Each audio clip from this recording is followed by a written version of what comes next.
semesta alam, Tuhan yang maha besar. Terima kasih Tuhan, Kau melindungi aku. Maha suci bagimu, Kau maha yang sempurna. Beri petunjuk-Mu Tuhan.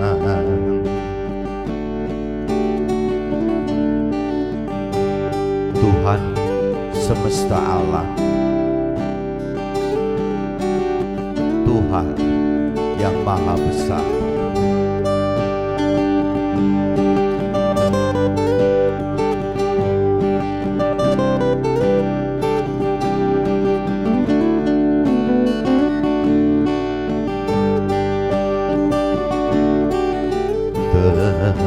Terima kasih Tuhan, Kau melindungi aku.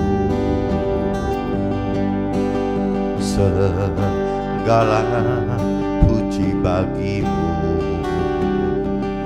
aku ini milik-Mu.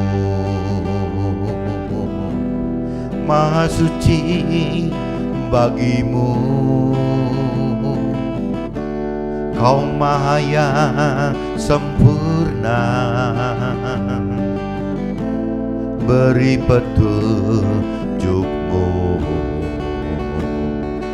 Tuhan.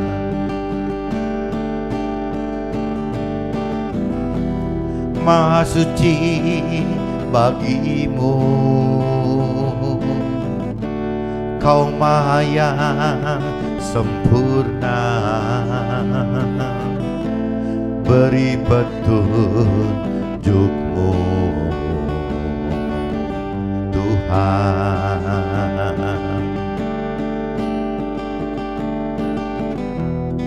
Maha suci bagimu,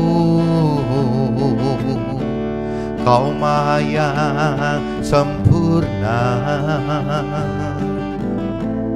Beri petunjuk-Mu Tuhan.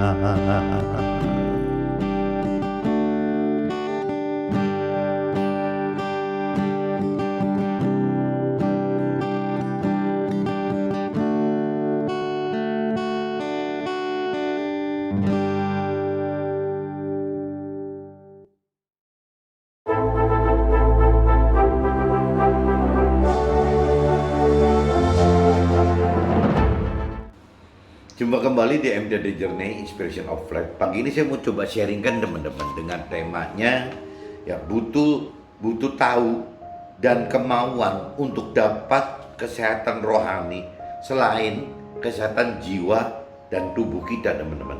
Jadi kita pagi ini coba mau gali gitu bagaimana caranya kita mendapatkan kesehatan itu benar-benar bukan hanya dominasi dari tubuh dan jiwa aja seperti orang-orang tahu gitu ya, orang-orang dunia tahu pada umumnya. Tetapi sebenarnya ada satu lagi, kita butuh kesehatan rohani teman-teman. Di firman juga sering dikatakan bahwa yang namanya makanan kita itu bukan cuma makanan buat tubuh saja, tapi makanan untuk jiwa dan roh itu perlu teman-teman.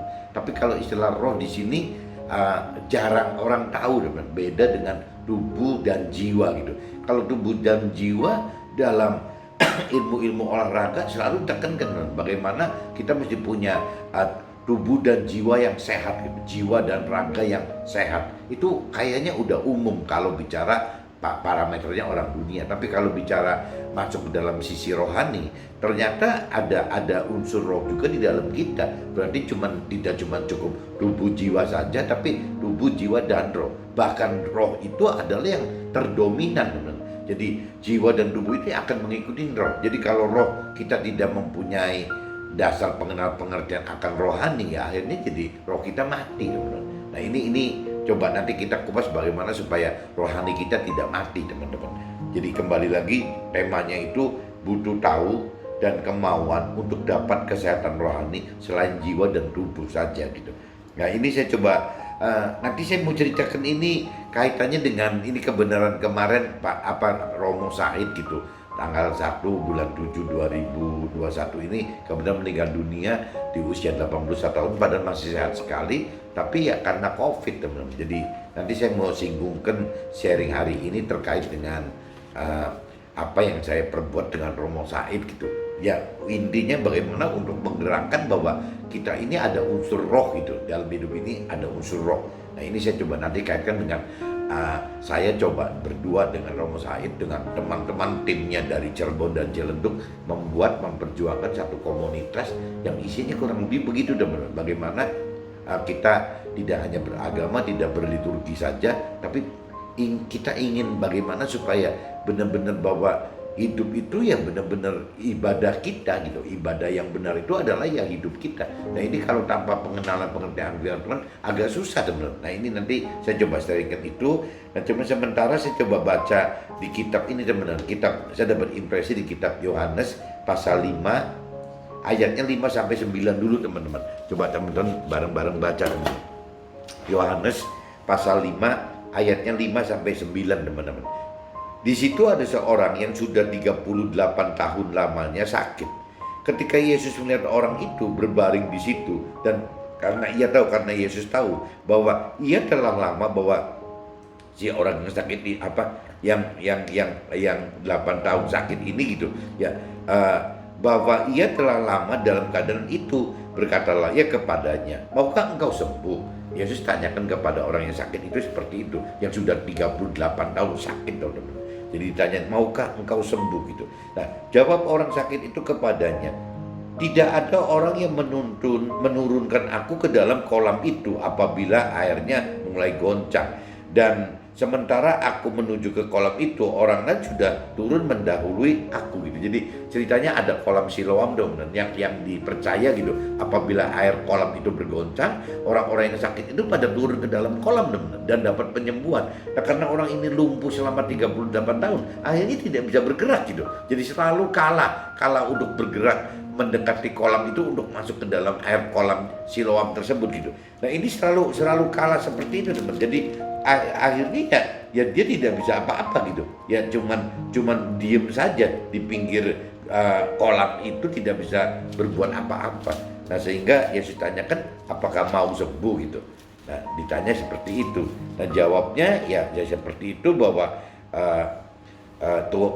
tidak ada orang yang menurunkan aku ke dalam kolam itu apabila airnya mulai goncang, dan sementara aku menuju kolam itu orang lain sudah turun mendahului aku, jadi selalu ketinggalan gitu. Kata Yesus kepadanya, bangunlah, angkatlah tilammu dan berjalanlah. Jadi Yesus langsung perintahkan begitu gitu ya, bangunlah, angkatlah tilammu dan berjalanlah gitu. Nah dan pada saat itu juga sembuhlah orang itu, lalu ia mengangkat tilamnya dan berjalan gitu. Jadi intinya kalau kita mengikuti, kalau Yesus ini saya universal menjadi firman Tuhan, jadi firman Tuhan katakan apa ya pasti terjadi teman-teman. Jadi firman Tuhan itu yang dikatakan dengan sharing-sharing sebelumnya, yang firman Tuhan itu menyembuhkan gitu. Jadi ya kembali kemauan dari kitanya bagaimana gitu, untuk mau enggak gitu kita mendapatkan kesembuhan tersebut. Tapi kalau saya simak lebih dalam teman, kuncinya kan bukan cuma masalah orang yang sakit itu atau kitanya yang sakit itu mau gitu teman. Ya masalahnya ya siapa sih yang nggak mau gitu. Ya mestinya mungkin majority kalau orang cerita sakit yang mau sembuh teman. Problem yang utama kalau di pengertian saya bukan cuma soal kemauan yang sakit saja. Nah, masalahnya siapa yang memberitahu gitu. Ya bahwa caranya bagaimana ya untuk bisa mendapatkan kesembuhan itu. Nah, itu tugasnya kita teman-teman. Tugasnya kita tidak bisa cuma sekedar menunggu orang mau atau nggak mau. Problemnya orang itu pasti banyak maunya teman-teman. Problem yang utama itu justru bagaimana caranya orang itu tahu gitu bahwa harus dengan kemauan ya untuk mengerti akan firman Tuhan gitu, sehingga orang itu bisa mendapatkan kesembuhan, ya kesembuhan baik tubuh, jiwa dan rohnya. Sebenarnya seperti itu teman-teman, bukan cuma tubuhnya saja gitu. Apabila kita mendapatkan kedalaman itu, mengenal pengertian lebih dalam Tuhan, itu 3 area itu akan sembuh, akan sehat gitu. Jadi tubuh jiwa roh itu akan sehat. Nah, diumpamakan dalam cerita ini kan orang yang lumpuh yang selama 8 tahun itu ya tidak ada yang ngasih tahu gitu ya bahwa kesehatan rohani atau kesembuhan itu bisa terjadi. Nah, ini fungsi di sini kan balik lagi, siapa yang bisa menjadi alat Tuhan memberitakan perintah peraturan firman Tuhan gitu. Nah, ini yang kita akan kupas, teman-teman. Saya sudah bacakan di kitab Yohanes 5 ayatnya 5 sampai 9, teman-teman. Nah, sekarang saya coba cross check gitu dengan kitab Yohanes 5 juga, teman-teman. Tapi saya bacakan satu perikop gitu. Jadi semua saya bacakan, teman-teman. Nah, judul di perikop ini dari ayat 1 sampai ke ayat 18, teman-teman. Di perikopnya judulnya penyembuhan pada hari Sabat di kolam Bethesda. Oh, itu bukan Siloam yang Bethesda ya, kolam Bethesda, teman-teman. Penyembuhan pada hari Sabat di kolam Bethesda gitu. Nah, ini ceritanya cerita seperti itu gitu. Nah, ini saya coba bacakan, teman-teman, dari ayat 1 sampai ke ayat 18-nya. Ke ayat 18 benar. Nah, saya coba bacakan. Sesudah itu ada hari raya orang Yahudi dan Yesus berangkat ke Yerusalem. Di Yerusalem dekat pintu gerbang domba ada sebuah kolam yang dalam bahasa Ibrani disebut Bethesda, teman-teman. Ada 5 serambinya gitu. Firman Tuhan katakan seperti itu. Dan di serambi-serambi itu berbaring sejumlah besar orang sakit, orang-orang buta, orang-orang timpang, dan orang-orang lumpuh yang menantikan goncangan air kolam tersebut gitu. Kolam ini gitu. Sebab sewaktu-waktu turun malaikat Tuhan ke kolam dan menggoncangkan air itu. Barang siapa yang terdahulu masuk ke dalamnya sesudah goncangan air itu menjadi sembuh apapun juga penyakitnya gitu. Jadi ceritanya kolam itu ada mengandung unsur mujizat seperti itu, teman-teman. Jadi banyak sekali orang yang datang menunggu sampai airnya bergoncang gitu, baru pada masuk ke dalam air dan sembuh gitu. Di situ ada seorang yang sudah 38 tahun lamanya sakit. Ketika Yesus melihat orang itu berbaring di situ dan karena ia tahu bahwa ia telah lama dalam keadaan itu, berkatalah ia kepadanya, "Maukah engkau sembuh?" gitu. Nah, jawab orang sakit itu kepadanya, "Tidak ada orang yang menurunkan aku ke dalam kolam itu apabila airnya mulai goncang. Dan sementara aku menuju ke kolam itu, orang lain sudah turun mendahului aku." Si orang sakit beralasan, berargumentasi seperti itu. Kata Yesus kepadanya, "Bangunlah, angkatlah tilammu dan berjalanlah."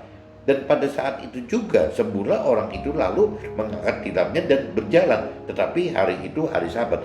Kalau teman-teman simak gitu, simak di ayat 8, teman-teman.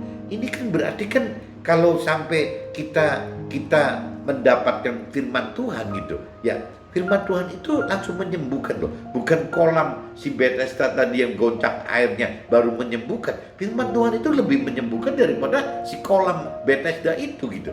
Dan nggak perlu menunggu kapan ada goncangan gitu, jadwal airnya bergoncang baru dapat kesembuhan.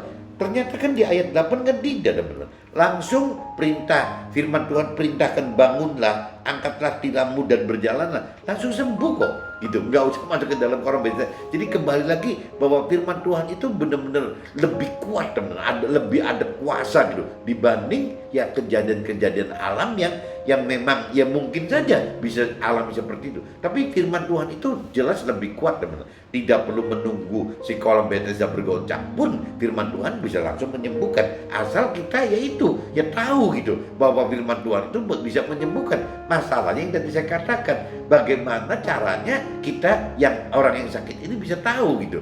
Nah, kalau mau yang sakit tahu, ya berarti kita gitu yang lebih mengerti akan Tuhan gitu. Ya harus bergerak dulu, teman-teman. Ya harus berani lebih mengenal, lebih mengerti gitu, lebih melakukan firman Tuhan dalam arti kata ya kalau untuk sesama kita menjadi alat Tuhan gitu. Bagaimana menjadi alat Tuhan untuk memberitahu bahwa ini ada firman Tuhan yang memang besar sekali kuasanya. Tidak hanya cuman yang kolam Bethesda tadi gitu, ada cara lain, bukan cuma dengan cara-cara alam yang seperti itu, teman-teman. Ini maksudnya kalau di pengertian saya seperti itu teman. Jadi ada kuasa yang lebih di dalam firman Tuhan gitu, yang harusnya kita beritahukan kepada sesama kita gitu. Itu harus seperti itu teman-teman. Dan pada saat itu juga sembuhlah orang itu, lalu ia mengangkat tilamnya dan berjalan. Tetapi hari itu hari Sabat. Karena itu orang-orang Yahudi berkata kepada orang yang baru sembuh itu, hari ini hari Sabat dan tidak boleh engkau memikul tilammu. Akan tetapi ia menjawab mereka, orang yang telah menyembuhkan aku, dia yang mengatakan kepadaku, angkatlah tilammu dan berjalanlah. Yang dimaksud orang yang menyembuhkan aku ini ya Yesus tadi gitu. Mereka bertanya kepadanya, itu kalau tadi balik lagi yang orang yang menyembuhkan itu ya Yesus itu, tapi kalau bicara universal, maksud saya itu berarti firman Tuhan, bukan cuma Yesus gitu. Yesus itu di Nasrani, tapi kalau bicara secara umum gitu ya universalnya, ya berarti firman Tuhan, ya itu firman Tuhan itu yang mengatakan padamu sembuh gitu. Mereka bertanya kepadanya, siapakah orang itu yang berkata kepadamu, angkatlah tilammu dan berjalanlah. Tetapi orang yang baru sembuh itu tidak tahu siapa orang itu, sebab Yesus telah menghilang ke tengah-tengah orang banyak di tempat itu gitu.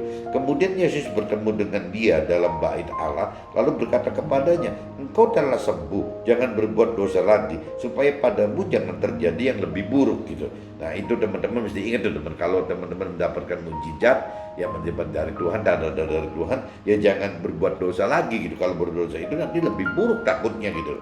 Orang itu keluar lalu menceritakan kepada orang-orang Yahudi bahwa Yesuslah yang telah menyembuhkan dia gitu.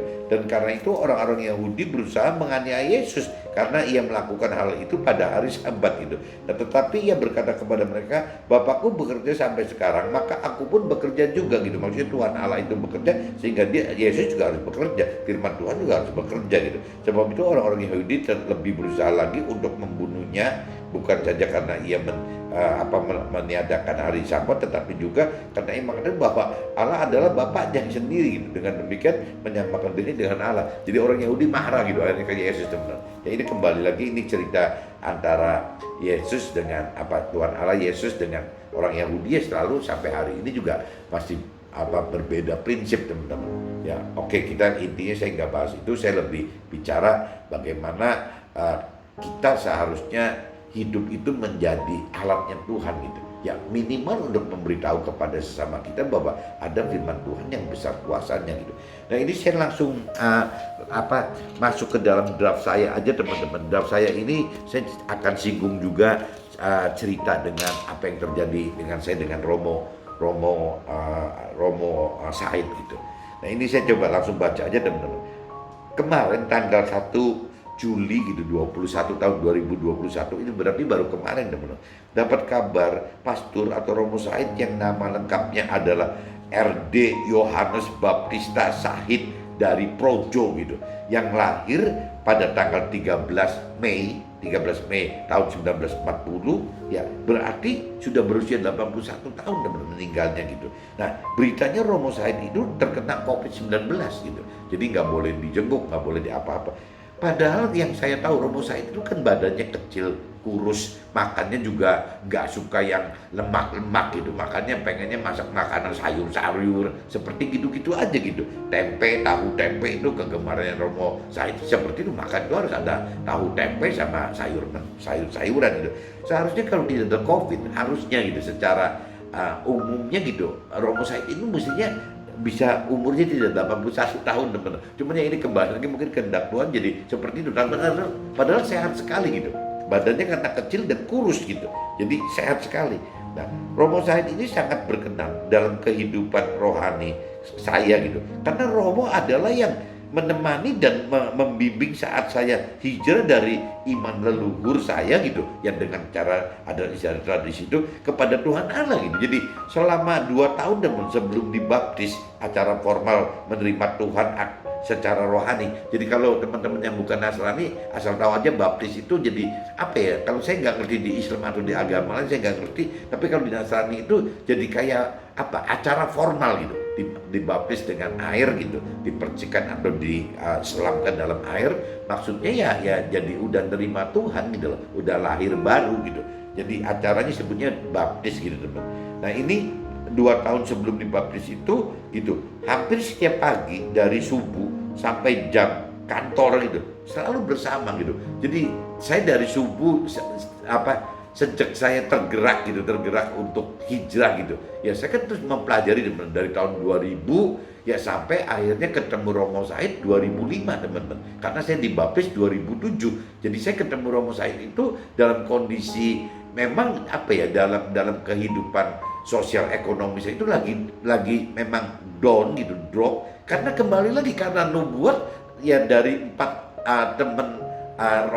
mentor rohani, teman rohani saya dari Jakarta itu, yang saya mesti melepaskan operasional perusahaan itu. Nah dari situ saya jadi mengalami problem ya di tahun 2005 itu ya saya benar-benar butuh bimbingan ini, Tuhan mau ajak saya kemana itu. Akhirnya Tuhan pertemuan saya dengan Romo Said ini gitu. Nah saya ketemu Romo Said ya selama 22 tahun teman-teman. Jadi saya dapat bimbingan rohani dari Romo Said itu secara private gitu. Kalau orang-orang di Nasrani kadang-kadang ada bimbingan seperti itu jadi berombongan dengan beberapa orang jadi satu. Kalau saya jadi kayak private aja gitu. Jadi dari subuh saya acara liturgi gitu. Ya sampai bubar jam ya itu keluar makan bareng gitu, sarapan bareng ya sampai jam 8 9 gitu. Selesai udah saya ngantor, ya Romo balik lagi ke tempatnya gitu. Nah ini jadi saya hampir 2 tahun begitu ya, dapat pengajaran dan sharing serta sekalian sarapan bareng gitu. Karena Romo itu susah makan.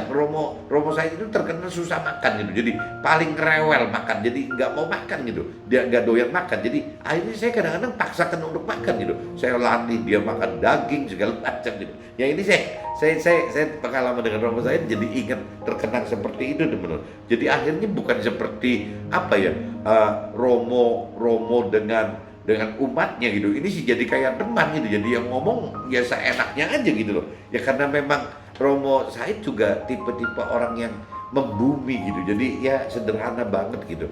Ya nggak macem-macem, baik banget gitu. Nah, tahun 2007 Romo baptis saya gitu.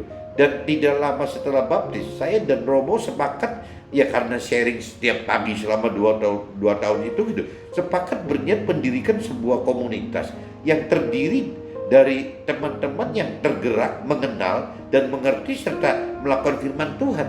Nah ini yang tadi saya katakan teman-teman. Jadi di firman tadi di kitab Yohanes pasal 5 ayat 5 sampai 6. Di situ ada seorang yang sudah 38 tahun lamanya sakit gitu.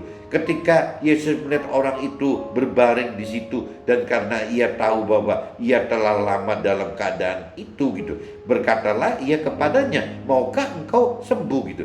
Nah ini saya kembali lagi yang tadi saya awal katakan gitu. Jadi kalau bicara orang sakit, apalagi sudah puluhan tahun teman-teman, ada yang nanya mau sembuh gak? Ya mestinya kan jawab nggak usah ditanya juga pasti mau sembuh teman-teman. Nah problemnya kalau buat saya, bagaimana orang yang sakit selama puluhan tahun ini tahu bahwa ada cara penyembuhan, caranya seperti itu gitu. Ya bukan cara penyembuhan yang caranya bicara alami atau memang sifatnya yang duniawi gitu. Ya kolamnya bergoncang dulu gini-gini atau pengobatan dengan tabib pinter ini itu gitu. Tapi ternyata ada cara gitu bagaimana kesembuhan itu didapat karena melakukan firman Tuhan ya, melakukan firman, mengenal firman Tuhan, mengerti firman Tuhan dan melakukan firman Tuhan gitu. Nah waktu itu kan representasi firman Tuhannya kan diwakili oleh Yesus yang saya anggap adalah firman yang hidup gitu. Karena firman Tuhan itu yang disampaikan Yesus kepada kita semua gitu. Jadi saya anggap itu Yesus itu adalah firman yang hidup gitu. Mungkin kalau saya anggap untuk yang di agama lain teman-teman, seperti Yesus kan Nabi Isa gitu. Jadi saya pikir firman Tuhan Allah itu melalui Nabi Isa gitu yang diberitakan kepada kita orang awam gitu, semua, bahkan orang-orang yang sakit. Nah ini kalau saya konversikan ke agama lain, ya kan masing-masing agama juga ada nabinya teman-teman. Yang namanya Muslim gitu kan nabinya kan Nabi Muhammad gitu. Yang Konghucu ya Nabi Konghucu gitu, Konfusius gitu. Yang namanya si Buddha kan ada ini, Hindu ada gitu. Jadi saya pikir ya sebenarnya semua juga nabi itu akan menjadi perantara firman Tuhan kepada umatnya gitu. Nah ini saya anggap bahwa siapa bukan cerita mau atau nggak mau seperti pertanyaannya si Nabi Isa ini, si Yesus ini. Yang saya mengerti itu siapa gitu yang mau ngasih tahu gitu, yang bahwa ada firman Tuhan yang bisa menyembuhkan gitu, bahwa yang namanya kita hidup itu tidak melulu cuman makan dari untuk kepentingan tubuh dan jiwa saja, tapi ternyata roh juga butuh makan untuk sehat dan sembuh gitu. Nah ini saya terlebih tergerak bagaimana caranya waktu itu gitu. Saya pikir ya bukan cuman nanyakan orang mau atau enggak mau gitu, ya sembuh atau mau sembuh atau tidak mau sembuh, tapi lebih vital itu bagaimana memberitahu ke mereka, ke teman-teman kita, ke sesama kita bahwa ada cara penyembuhan, caranya dengan cara rohani seperti ini gitu. Bagaimana untuk lebih mengenal, mengerti dan berani untuk melakukan firman Tuhan gitu. Saya benernya waktu itu untuk rencana membentuk membuat satu komunitas dengan Romo Said itu ya dengan karena tergerak seperti itu teman-teman. Nah, jadi kalau saya di sini wacana membuat komunitas oleh karena banyaknya orang yang mengalami seperti orang yang sakit selama puluhan tahun tadi gitu, dalam hal kesehatan rohani, dalam arti banyak orang yang tidak tahu atau tidak mau untuk dapatkan kesehatan rohani di luar kesehatan tubuh dan jiwa mereka itu gitu. Jadi saya ingatkan di sini bahwa ya kalau kita tidak menjadi alat Tuhan untuk tergerak memberitahu kepada sesama kita, ke teman-teman lain yang belum atau tidak tahu akan Tuhan gitu, atau mungkin orang yang tetap ngotot berkeyakinan percaya Tuhan dan mengenal Tuhan tapi cara yang kurang benar teman, karena tidak mengenal firman gitu. Jadi harusnya ya kita ini harus benar-benar mengenal firman, mengerti firman dan melakukan firman. Nah waktu mengerti akan firman Tuhan berarti kita tergerak teman-teman, bagaimana menggerakkan menggerakkan teman-teman kita ya untuk bisa menjadi ya alat Tuhan, memberitahu minimal, memberitahu ke orang-orang yang belum atau tidak mengenal Tuhan, atau memberitahu kepada orang-orang yang terlalu percaya diri gitu, yang berkeyakinan bahwa dia sudah percaya Tuhan dan mengenal Tuhan, tapi salah teman-teman. Nah ini tugasnya kita teman-teman. Tugasnya kita bagaimana untuk mengenal, mengerti gitu akan firman Tuhan untuk kita pribadi dulu, melakukan firman Tuhan untuk pribadi kita dulu, tapi lebih lanjut ya kita harus bisa bagaimana menjadi alat Tuhan, memberitahu gitu, memberitakan bahwa teman-teman yang belum atau tidak kenal Tuhan, teman-teman yang hanya berkeyakinan itu harus benar-benar mulai berubah untuk mau gitu, untuk mau mengenal, yang mengerti akan firman Tuhan dan melakukan firman Tuhan. Jadi tujuan membentuk komunitas itu seperti itu teman. Pengennya saya dan Romo Said seperti itu gitu.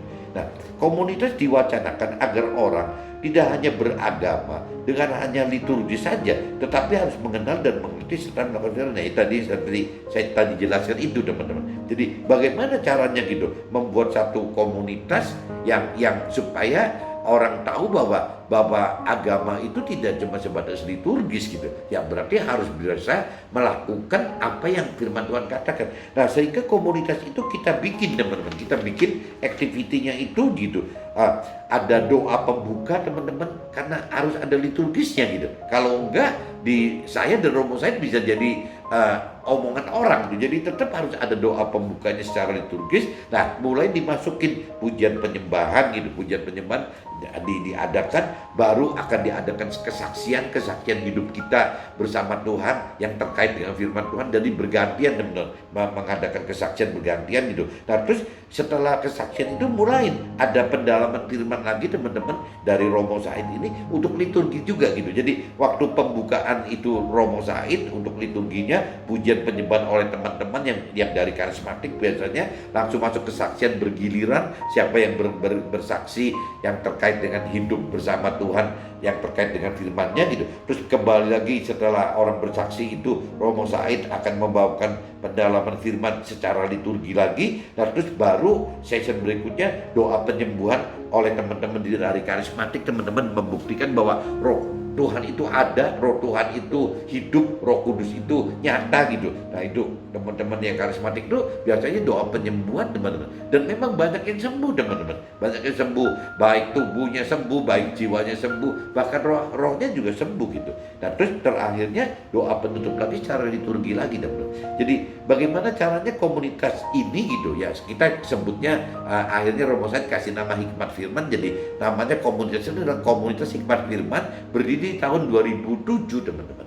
Jadi setelah saya baptis nggak lama, karena 2 tahun sudah digodok habis-habisan gitu wacananya, nah akhirnya 2007 dibentuk secara formal gitu. Jadi isinya komunitas Hikmat Firman itu kalau membuat acara itu seperti ini teman-teman. Jadi acaranya ada acara yang rutin per minggunya awalnya, terus ada juga yang sebulan sekali teman-teman. Itu jadi ada event regularnya, ada event-event besarnya gitu. Kita bagi seperti itu teman. Dan ini dari tahun 2007 sampai 2021 berarti udah 14 tahun loh teman. Ya tetap berjalan. Bahkan sekarang komunitas itu setelah berjuang menghadapi banyak rintangan, 2 tahun sejak 2007 sudah mulai teman-teman, sudah mulai diakui sebagai satu lembaga dari aktiviti ibadah gitu ya, diresmikan. Bahkan banyak yang katakan ini kalau bukan karena acara Tuhan gitu nggak mungkin gitu komunitas ini bisa terbentuk. Tapi sampai hari ini ya terjadi teman-teman. Jadi terjadi, komunitas itu masih berdiri gitu, bahkan sudah jadi formal masuk ke dalam acara lembaga di dalam tempat ibadah dan di dalam ibadah itu gitu. Jadi sudah formal teman. Jadi yang awalnya bisa dianggap sesat kali waktu saya dengan Romo Said awal-awal gitu ingin mendirikan itu, dianggap ini bahaya sekali, ada komunitas apa gitu seperti ini. Tapi akhirnya ya karena Tuhan pengen komunitas ini terbentuk, ya memang nggak bisa ada yang halangi teman.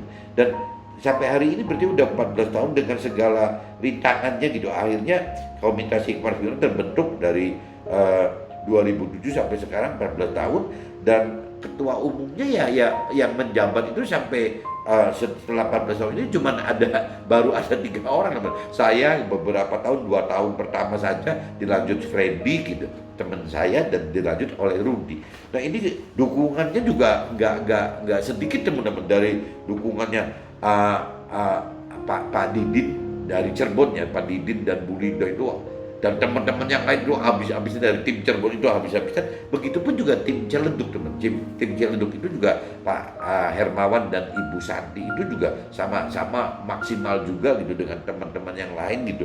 Nah akhirnya ya komunitas Hikmat Firman sampai hari ini tetap berjalan dengan baik teman-teman. Jadi ya ini kenangan buat saya dengan Romo Said itu seperti itu teman-teman. Jadi ya gara-garanya ya cerita seperti yang tadi gitu, waktu Yesus tanya ke orang yang sakit 38 tahun itu mau sembuh enggak, ya pasti jawabnya mau lah. Cuman kalau buat saya dan Romo Said waktu itu mikir gitu, problemnya bukan cuma soal mau atau nggak mau yang sakitnya, problemnya siapa yang mau beritahu gitu, yang memberitahu bahwa ada cara kesembuhan atau untuk mendapatkan kesehatan itu dengan cara rohani, dengan menjalani firman Tuhan itu gitu.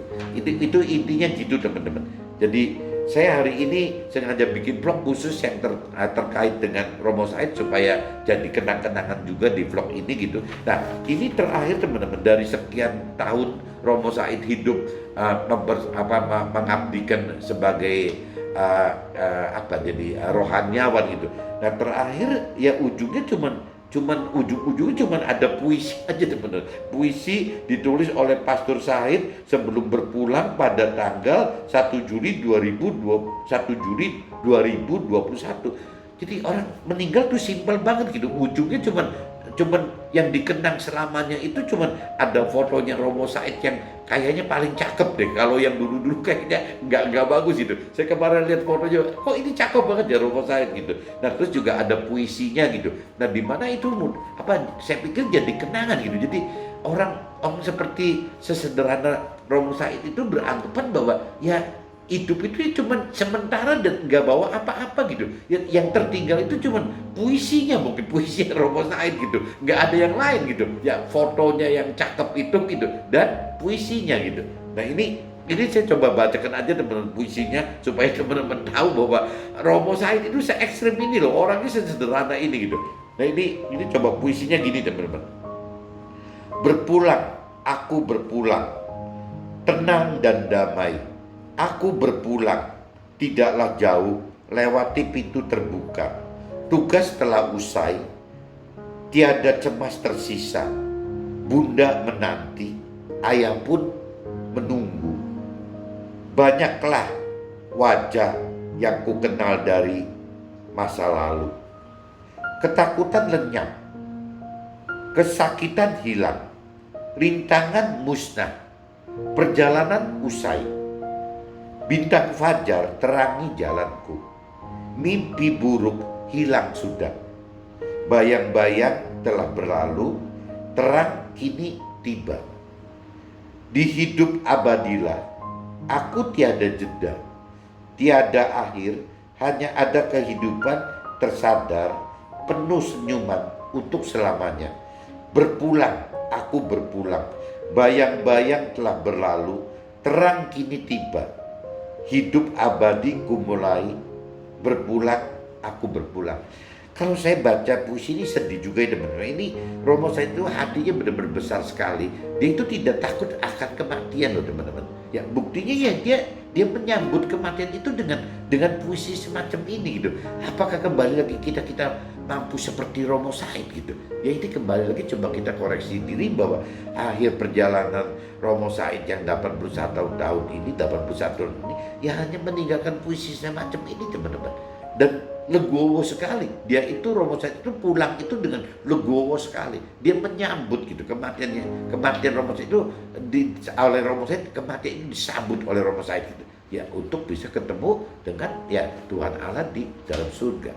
Mudah-mudahan sharing pagi ini teman-teman bisa ada artinya khususnya buat teman-teman yang di komunitas Hikmat Firman atau mungkin fansnya Romo Said gitu ya untuk jadi kenang-kenangan.